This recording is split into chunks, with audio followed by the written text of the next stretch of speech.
Hi, my name is Christian Lee. I'm part of Aztec Music Group, and I'm here with. Would you like to introduce yourself? My name is Jameson Isaac, and I make music as Teen Daze. Awesome. And how are you feeling? I feel great. Yeah, no complaints. Back in the West Coast. Yes. How does that feel? Really, really good.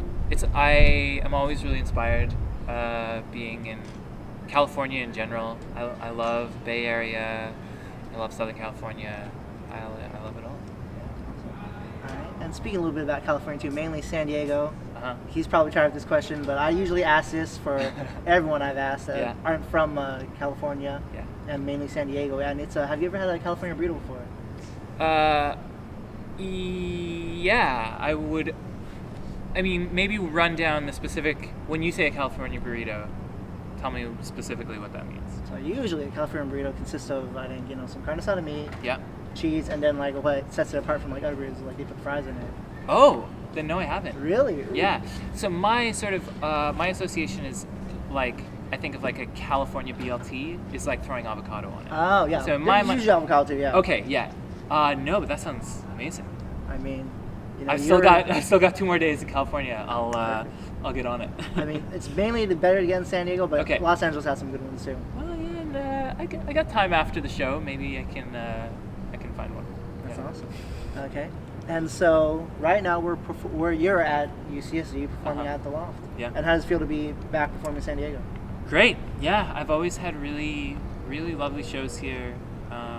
Again, I think I feel like I said, I feel very inspired when I'm in California. I think my music lends itself to sunny weather and the beach, and San Diego has obviously got both of those, locked down. So, I always have really good shows in California. I always love being here, and specifically in San Diego. Yeah. Okay. And so, speaking of touring too, so you've toured with some people like Slow Magic. Yeah. Tori and Wall, I've heard you played a few shows with. And even people like Young Lean, I heard you did a few shows with. I did do some shows with Young Lean. That's right. We had the same booking agent in Europe, and it was really fun. I mean, we make such different music, but it was like full Sad Boys crew. There was like 8 of them. Hanging out in the green room with those dudes was really fun. That's awesome. The shows went off because people went so crazy for their set, which they like brought so much energy.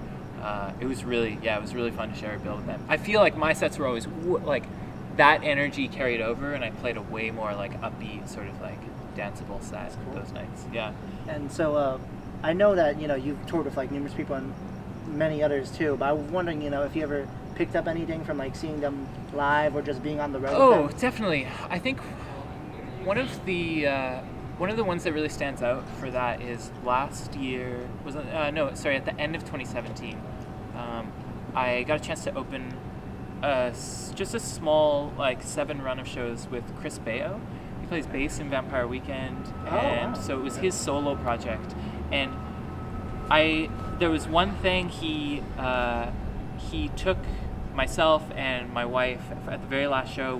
He took us out for dinner, and he was like, "Yeah, this is sort of a thing that like I always like to take whoever comes and opens my tour does do like one dinner together just as sort of a sign of appreciation and everything." And I thought that was really, really generous and kind, and it felt very pay it forward. Like I feel like the next time I do a tour where I'll have direct support on the whole tour, it would be a really cool thing to, again, just a sign of a show of appreciation.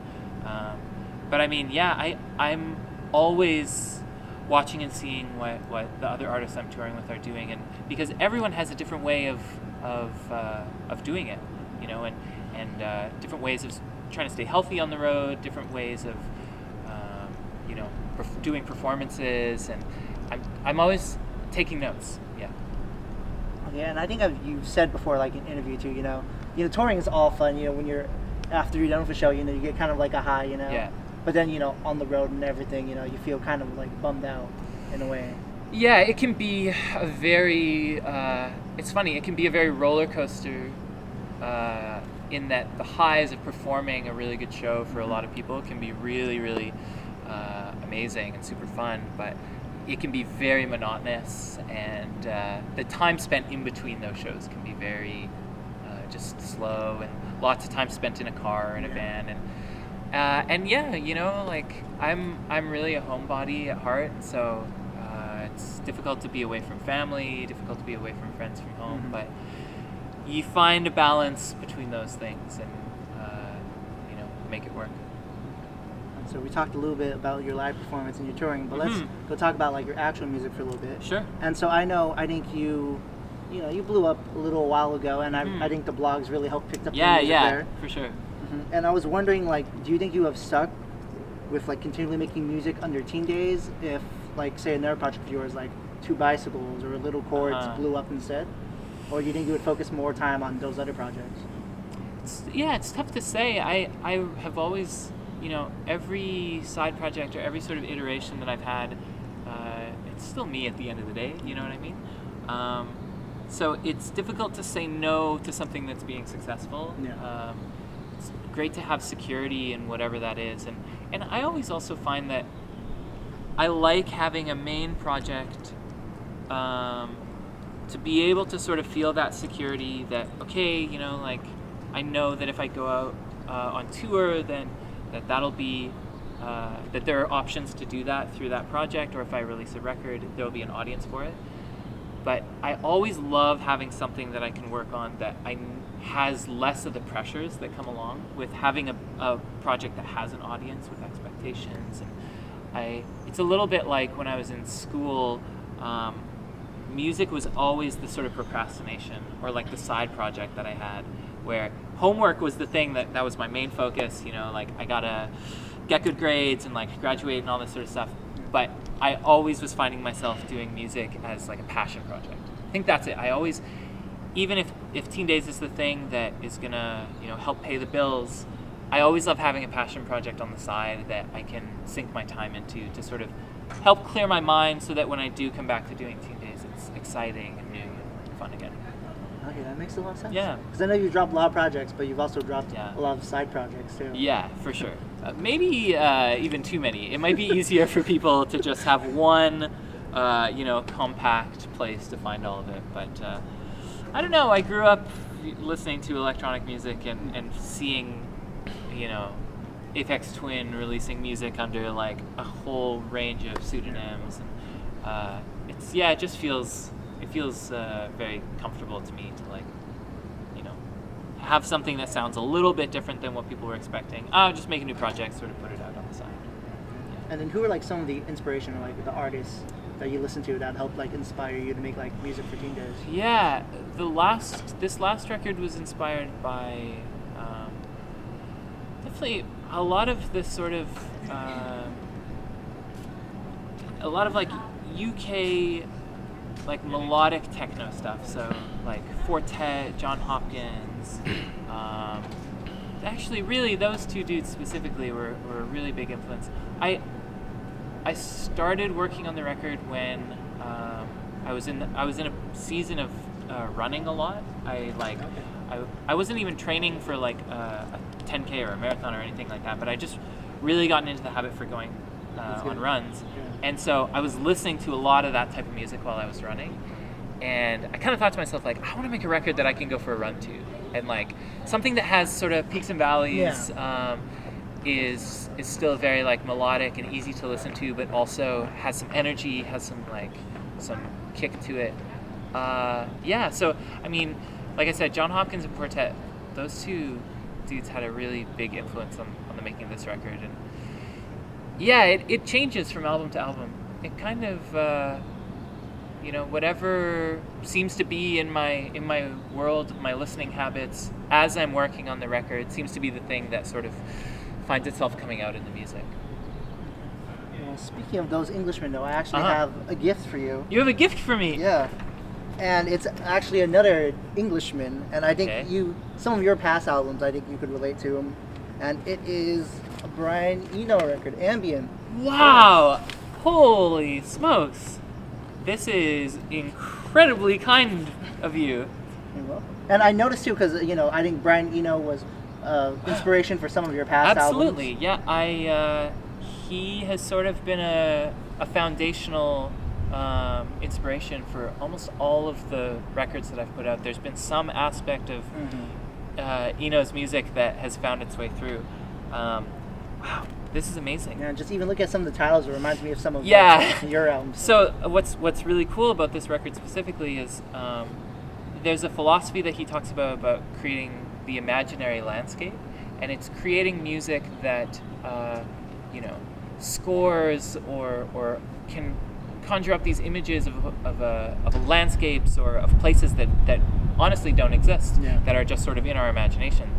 And again, with track titles Lizard Point, like Lantern Marsh, A Clearing, Dunwich Beach, Autumn 1960, that's a philosophy in music that I've really tried to exercise. Again, in almost every record that I've put out, it's always an attempt to try and create a visual or evoke a feeling in people that they might get when they're in a place like that. So whether it's records that I've had that have been more natural sounding, that feel a little bit more like British Columbia, where I'm from, which is very foresty, or like Glacier, an album I put out in 2013, which is very sort of icy and is more cold feeling. It's all about trying to put people into that zone. And Brian Eno's like the master of that. This is so kind of you, man. Thank you so much. I'm glad you appreciate it. Yeah. Oh, yeah. And speaking of like your last record too, I heard you put it under your own record label called Flora. Yeah. But I heard you also had a previous record label named, I think, Culture's Vibe. Wow. Yeah. That's a deep cut. Yeah. So in 2011, when Teen Daze had been established for about a year and a little bit, I tried to showcase some of my friends and some of the other artists in the area that were doing music quite similar to mine, and so I decided to start what I wanted to be. It was just like basically a Bandcamp label. Friends' recordings would get posted on there, and it would just be pay what you want. We did a couple of we called them digital 7-inches, so just like 2-track singles. I was just talking to a friend about this. We threw a label launch party, which was just a house party where I bought 10 cases of beer, and we said free beer, and so many people came that had no idea what the label was, had no idea who Teen Daze or what anything was. It says free beer. Exactly, and they were texting their friends "Whoa, there's a party with free beer! You gotta get down here," which was a huge irresponsible thing for me to do. I'm much older now and would probably not do that sort of thing, but yeah, it was a really fun project, and I'm really glad that I got to even share some music to some of the Teen Daze fan base that was made by friends of mine. Yeah, Cultist Vibes. That's a deep cut. There might be more. You never know. That's right. But, all right. And so, how long have you been making music? I've been making music since probably about I've in some way, shape, or form for my whole life. I first started working with computers and production or electronic music. I say that almost in air quotes because it was very basic software. In probably 2000, I would say I was in I was in high school or middle school. Yeah, I was working with this software called MTV Music Generator, and it was MTV had collected a database of loops, and so it was like a normal DAW, like Pro Tools or Ableton or whatever, but it was just loops. So maybe even more like Fruity Loops. I've actually never used Fruity Loops, but you would just drag and drop and arrange all these loops in a certain way, and I made an album worth of probably really, really bad loop electronic music. And then it wasn't until I got to college when I got my hands on some sort of real software and started making music then. That was 2003, yeah. Thanks, 2003, huh? Yeah. Well, I haven't been able to see that far back. Oh yeah, no one has. There may be, I don't even know if there are hard drives that have any of that stuff on them. Maybe one of those hard drives that's like in the back of a closet has got some of that really, really early stuff on it. But, yeah. But I thought it'd be fun to do a little bit of a lightning round about some of your old projects too. Uh-huh. I know we already named a couple, but there's some like even farther than that. Uh-huh.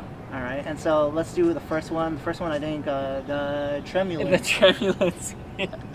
Yeah, that was the one I started at college in 2003. I made like 10 albums under that name that I just like gave to friends, and like I maybe posted like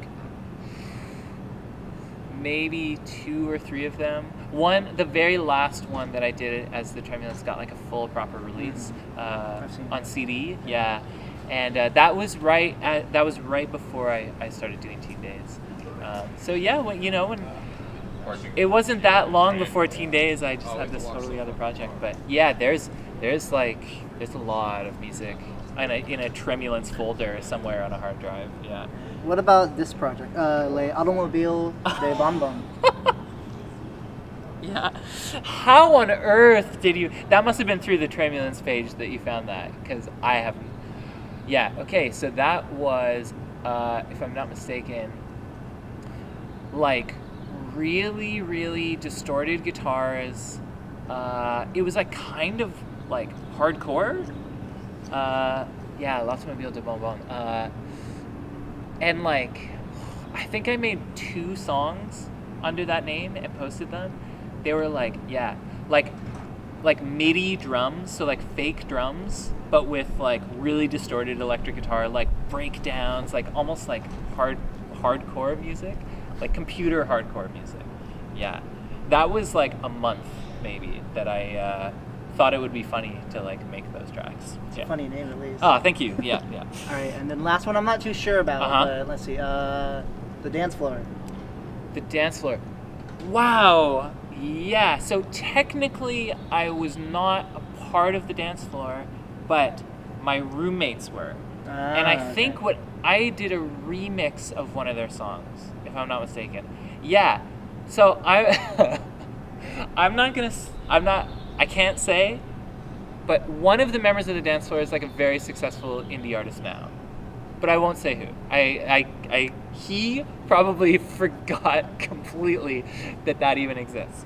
But I'm gonna text him later and say that this was brought up. Yeah. Wow. I haven't thought about that in... It's been a while. It's been a long... That was probably 2005?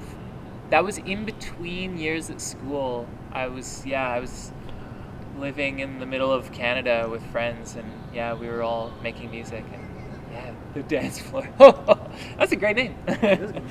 All right, and I think we could be done with the embarrassing talk right now. Let's go on to something that you're more passionate about, more like that will bring you joy.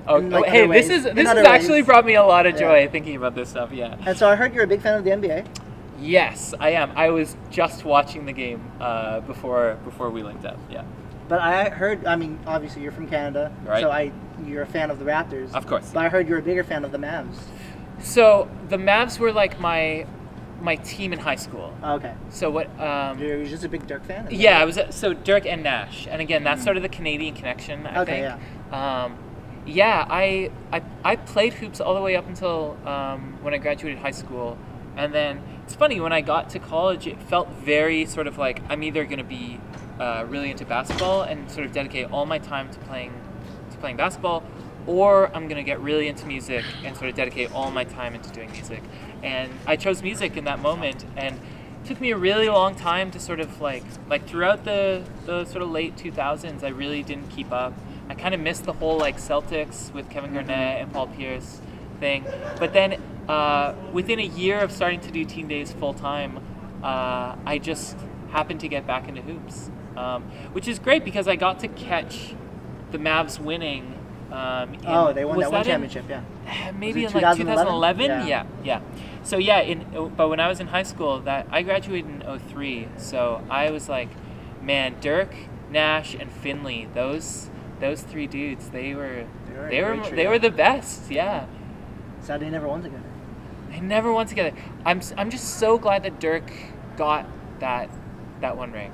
Yeah. I think Finley won a ring too, but I think maybe with the Celtics. Okay. Or with the Spurs, I don't remember. Did Nash win? Nash, I don't think because Phoenix Unless never you count won, him did being he? part of the Warriors. Yeah, sure, yeah. He's like I'm sure he got like a peripheral ring or Yeah. something like that. All right, but let's talk about the Raptors a little bit. You think they're Okay, gonna win today? yeah. Right now it's Game 6. They're at their home court. Yeah. What do you think? So there's a thing about Toronto Raptors fans, and it's that we've been burnt before. But you guys haven't been swept. We so that's have not good. been swept. That's very good. The fact that LeBron is not in the East anymore is amazing. We're very, very happy about that. Toronto fans are very, very... we set our expectations very low. There's none of this, like I have friends that are Warriors fans, and talking with them is a trip. Because they're so confident, and I mean, of course they're confident. They've got like one of the best teams in the history of the NBA.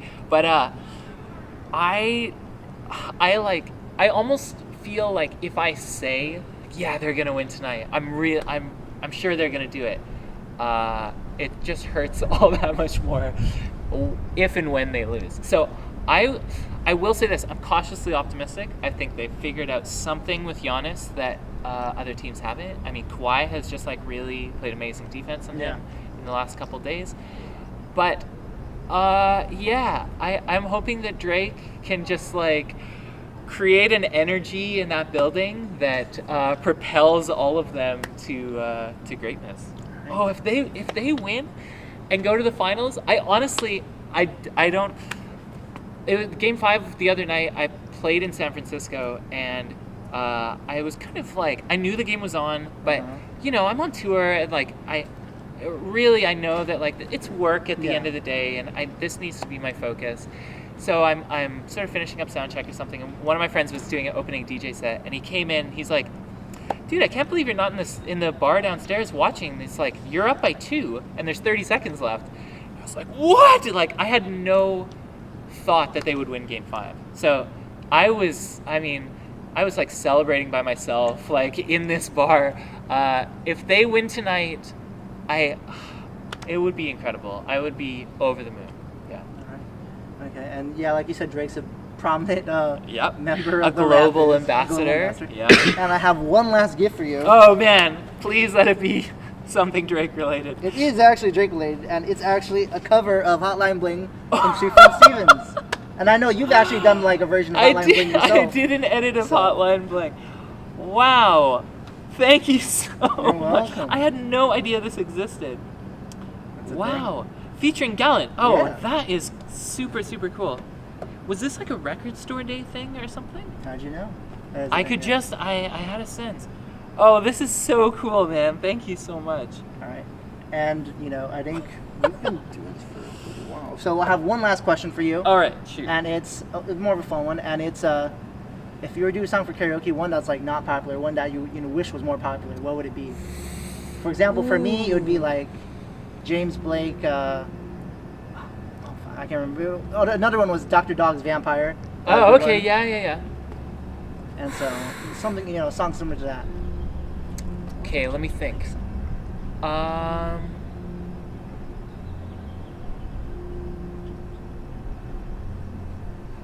to think. Oh, Retrograde. Retrograde. Oh yeah. Ooh, that's got some tough vocal parts in that. But if you could land it, If you could land it, oh, people would be into it. Okay, I'm gonna go with a deep cut. Okay. I've been really into Japanese city pop music, which is their like kind of their disco, a little bit slower than American disco, but 80s disco. There's an artist named Hiroshi Sato, and he's got a song called "Say Goodbye," and it's like 112 BPM, like just like a perfect sort of like easygoing smooth jam, but the vocal part in it is so good. It's a really, really fun song. It's got a key change at the end too, so it sort of goes up, and I feel like, it would get... I've never seen a karaoke party like really get dancing, but I feel like that might do the trick. Yeah. Though the verses are all sort of vocoded, there's a little bit of like effects on it, so it might be a little bit different coming out dry, but yeah, I think it would be a jam. Go listen to that song, "Say Goodbye" by Hiroshi Sato. Yeah, it'll make you move. Yeah. Okay, and the very last question I have for you yeah. is, where can we find your music? Where can we find you on social media? Yeah, Teen Daze on Spotify, Apple Music, all platforms. Bandcamp, of course. And then, yeah, on social media, it's always just Teen Daze, D-A-Z-E or Z-E. Yeah, it's just that easy. All right, that's a wrap. Cool.